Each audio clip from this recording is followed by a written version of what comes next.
ठीक है विदु रावल जी, एक तो ये विषय है जो दो सवाल आपके साथी प्रवक्ता पूछ रहे हैं विजेंद्र जी, और एक सवाल उसमें मेरा ये भी रहेगा। जो भूपेंद्र सिंह हुड्डा आज प्रेस कॉन्फ्रेंस कर रहे थे, वो उस दौरान उन्होंने एक बात कही जिसका बाघ सिंह जी ने भी जिक्र किया कि ये परिवार पहचान पत्र नहीं, ये पेंशन कार्ड पत्र बन गया है। इसकी समस्या कब तक सुलझेगी सर? क्योंकि काफी बुजुर्ग हैं जो इस इंतजार में कि हो सकता है कि मनोहर सरकार में उन्हें पेंशन मिले। अब आशीष जी, आपको नमस्कार, और आपके माध्यम से आपके सभी दर्शकों को, अपने साथी पैनलिस्ट जो हमारे यहाँ प्रवक्ता आए हुए हैं, सभी को नमस्कार।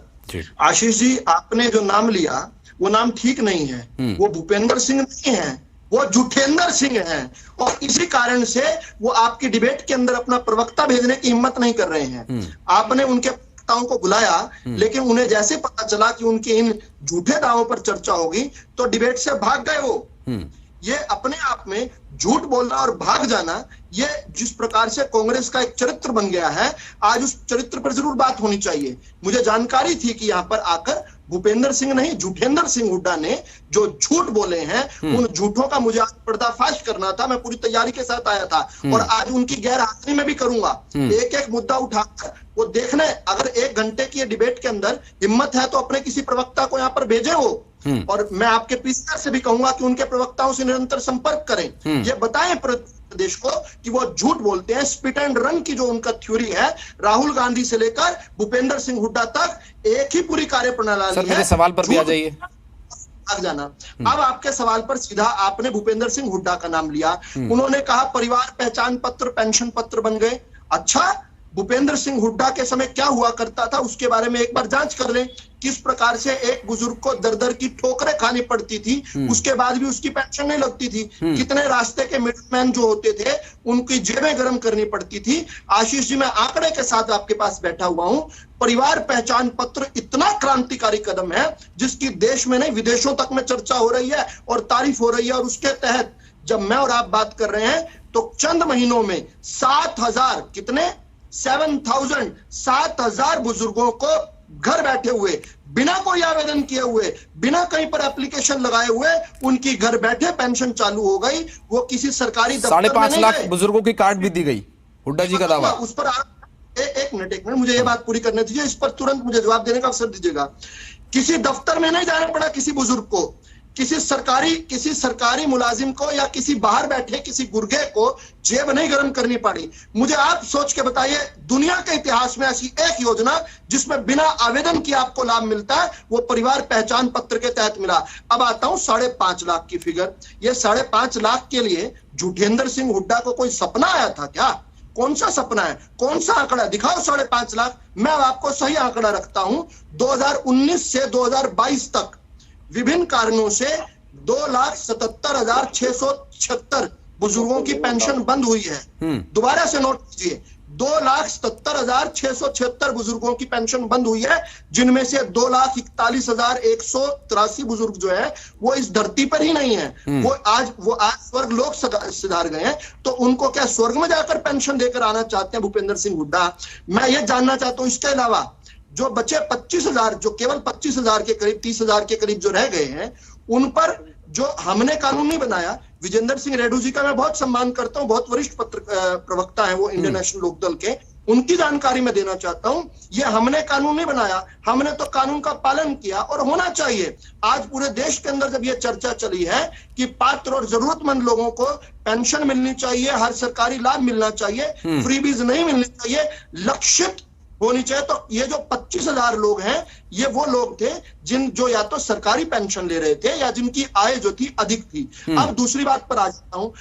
आपने 5.5 लाख की फिगर कही, अब मैं फिगर देता हूं। हमने पिछले 3 साल में, केवल पिछले 3 साल में, जहां पर 2,77,676 बुजुर्गों की पेंशन जो हटी है, जिनमें बुजुर्ग बहुत सारे मृत हो गए थे, उसके बदले हमने 4,60,198, कान खोलकर सुनिए, 4,60,198, यानी दुगने से भी अधिक, इतने लोगों की पेंशन हमने नहीं लगाई है। और ये साल का आंकड़ा दे सकता हूं आपको। 2019 में 1,71,026 लोगों की, 2020 में 1,29,016 लोगों की, 2021 में 1,32,758 की, और ये जो 2022 चल रहा है, इसमें केवल मार्च पहले 2 महीनों में ही हमने 27,398, यानी इस साल मार्च तक हम 4,60,198 नई पेंशन लगा चुके हैं। और ये लोग जो झूठी फिगर कोट कर रहे हैं, क्योंकि भूपेंद्र सिंह हुड्डा के अंदर तो हिम्मत नहीं है आपका प्रवक्ता यहाँ भेजने की, लेकिन अभय चौटाला जी ने तो भेजा है यहाँ पर प्रवक्ता। अब ये मुझे बताएं, यहाँ पर मेरा सीधा सीधा सवाल है, या तो खेद प्रकट करें झूठ बोलने के लिए, या फिर सोर्स बताएं किस सोर्स के तहत वो 5.5 लाख का गीत गा रहे हैं, और या तो ये यहाँ पर सुनिश्चित करें कि वो झूठ की राजनीति करते हैं, वो केवल झूठ बोलेंगे। नहीं वो तो ये भी कह रहे हैं कि सर आपने सदन में चर्चा भी नहीं की इस विषय पर, सरकार जवाब भी नहीं दे रही सदन में इस बारे में। सुनिए मेरी बात, आपने रिकॉर्ड यहाँ पर चलाया ना जी, अभय सिंह चौटाला के मुंह से 5.5 निकलवाया ना। अब मेरा सीधा सवाल है, अगर ये ईमानदार हैं तो अब ये सारे प्रदेश को, जनता को और आपके दर्शकों को बताएं कि ये 5.5 लाख की फिगर, ये ख्याली पुलाव आया कहां से, या झूठ बोलने की राजनीति करते हो, बताओ। ठीक है, ठीक है, पूछ लेते हैं रावल साहब। बात ना एक बार रेडू साहब, आप केवल इस मैं आ रहा हूं सर, मैं आ रहा हूं इस विषय पर भी आ रहा हूं। रेडू जी ने सर जाने दीजिए ना, वहां पर जाने दीजिए, तभी तो लेंगे जवाब। वहां पर जाने दीजिए सर, फिर जवाब लेंगे। भगत राम जी हमारे साथ आम आदमी पार्टी से, रावल साहब सुनिए, भगत राम जी हमारे साथ आम आदमी पार्टी से हैं। भगत राम जी, चूंकि वृद्धजनों की पेंशन का विषय है और विपक्ष लगातार इस विषय को, चाहे वो INLD के पार्टी की तरफ से हो या कांग्रेस की तरफ से हो, जो भी विपक्षी पार्टियां सदन में जिनके भी सदस्य मौजूद हैं, हालांकि आम आदमी पार्टी का भी कोई नहीं है, लेकिन समस्या बुजुर्गों की पेंशन को लेकर उठाई जा रही है। वो कह रहे हैं कि सदन में चर्चा भी नहीं हो पा रही है। आम आदमी पार्टी क्या स्टैंड रखती है? बीजेपी की बात से इत्तेफाक, चूंकि बीजेपी के प्रवक्ता कह रहे हैं हमने तो साल दर साल बढ़ाए हैं आंकड़े पेंशन देने के लिए। जी सर, सबसे पहले तो मैं आप सबको, अपने साथी प्रवक्ताओं को और आपके दर्शकों को प्रणाम करता हूं जी। इस अच्छे मुद्दे पर बहस में मुझे बुलाने के लिए आपका बहुत बहुत शुक्रिया। हाँ। जो हमारा विधानसभा है वो लोकतंत्र का मंदिर कहा जाता है, और उस मंदिर के अंदर जब सत्र चलता है, सेशन चलता है, तो हरियाणा की जनता टकटकी लगा करके उसकी तरफ, टीवी की तरफ देखती है कि आज जो विधानसभा में हमारे लिए क्या हो रहा है, हमारी समस्याओं का हल होगा, महंगाई के ऊपर कुछ अंकुश लगेगा, कोई हमारी सुविधाएं आएंगी। लेकिन इस सरकार में, जो बीजेपी और जेजेपी की सरकार है, इतना घमंड, इतना अहंकार इनके अंदर भरा हुआ है। क्यों नष्ट कर रहे हैं आप? बात रखिए ना, बात रखिए, क्या बात बोलना चाहते हैं आप यहाँ पर ऐसे बोलने आए हैं क्या? सुनिए राहुल साहब, सुनिए ना, राहुल जी सुनिए, बोलने दीजिए, सुनिए सर, बोलने तो दीजिए। आपने तो लोकतंत्र की हत्या कर दिया ना, तो आप विपक्ष को वहां बोलने देना चाहते हो। कोई अगर मुद्दा उठाए उस पर आपने कोई बहस नहीं की। पहले तीखी नोकझोंक हुआ करती थी, समस्याओं का हल होता था, प्रश्न उठाए जाते थे, उनका जवाब दिया जाता था। आपने जितना विपक्ष ने कोई कोशिश की मुद्दे उठाने की, तो उसको आपने टाल दिया और उनकी बात सुनी नहीं। आप अब भी यहाँ पर बैठ करके आप उनकी पूरी वकालत कर रहे हो कि हमने तो 5.5 नहीं काटे। आप ये कह दीजिए कि 1,80,000 से जिसकी आमदनी ज्यादा है, उन बुजुर्गों की हमने पेंशन नहीं काटी है, हम आपको क्या मान लेंगे? आपने उन सभी लोगों की परिवार पहचान पत्र के जरिए पेंशन काट दी है जिनकी 1,80,000 से ज्यादा आमदनी है। अगर नहीं काटी तो बता दीजिए। और इस मुद्दे पर आपने तो इसमें क्या है आपकी सरकार? ये तो 5.5 लाख बताते हैं, विपक्ष नाम 5.5 लाख बताते हैं। आम आदमी पार्टी का तो कोई MLA है नहीं फिलहाल।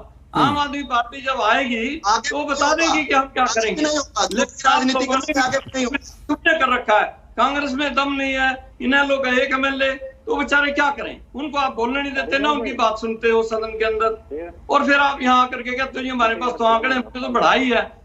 ये जो भत्ता बनाया गया था, ये जो देवीलाल के टाइम में शुरू हुआ था, इसको सम्मान भत्ता कहा था, बुजुर्गों का सम्मान भत्ता।